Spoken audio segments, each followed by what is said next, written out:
My first car was a 428 XL right off the showroom. Uh, Galaxy XL, right? Four speed 428.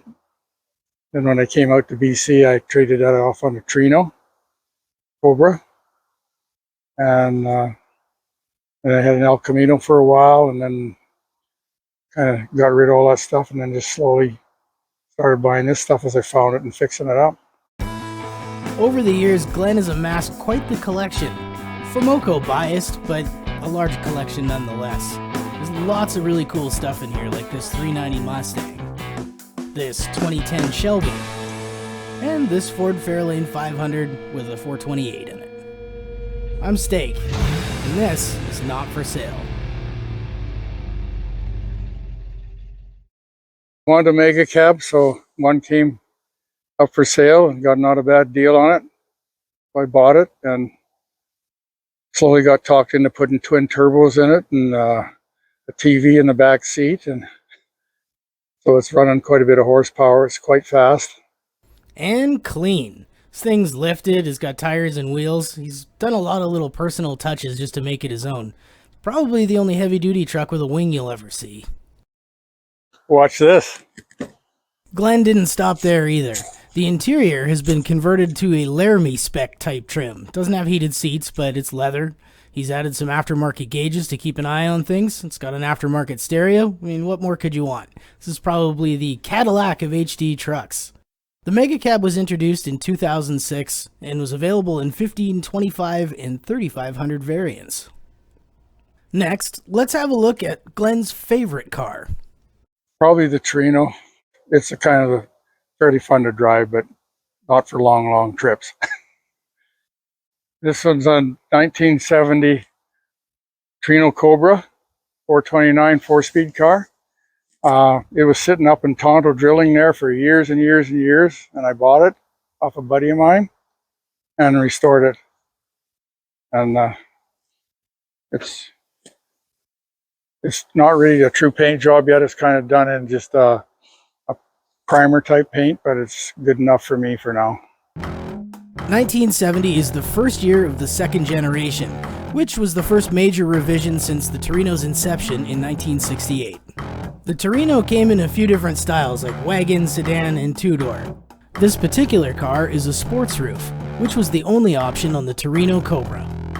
Now, let's have a look underneath that shaker hood. It's pretty stock. The only thing is roller rockers, and but it's a Ram Air car. Everything else is pretty much stock. It's got the Rochester spread bore in it. That's what the Cobra Jet's had, because it's not a Super Cobra Jet. And it rock and rolls pretty good. It pulls really hard. Believe it or not, the interior in this car is pretty much original. Aside from a few little fixes he had to do on the dashboard, this thing is exactly as it left the factory.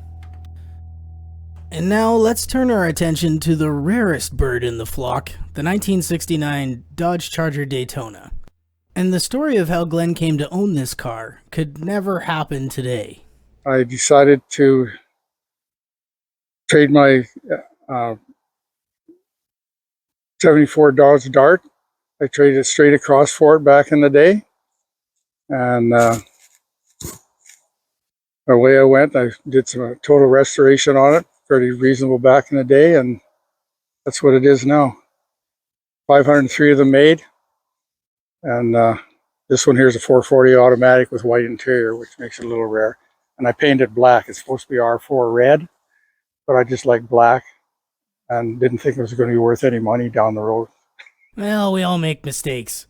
The Charger was made for homologation racing, which means that they needed to make a certain number of vehicles in order to compete. In this case, it was NASCAR.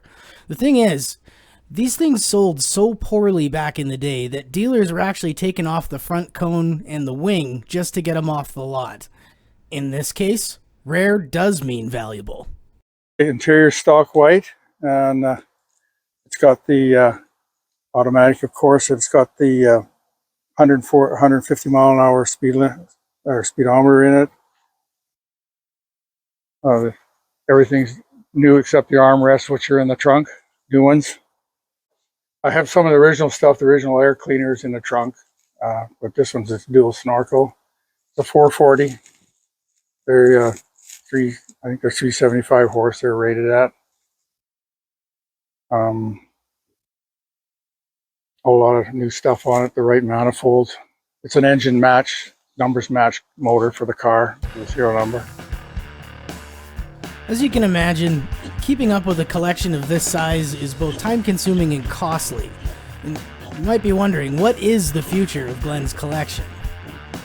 I might downsize, depending on how I feel about it. They're a lot of work when you to keep them all running. Well, there you have it. A small cross-section of Glen's collection. We'd like to thank him for inviting us into his garage, and perhaps down the road we'll come back and look at some other stuff. But until then, I'm Steak. Thanks for watching.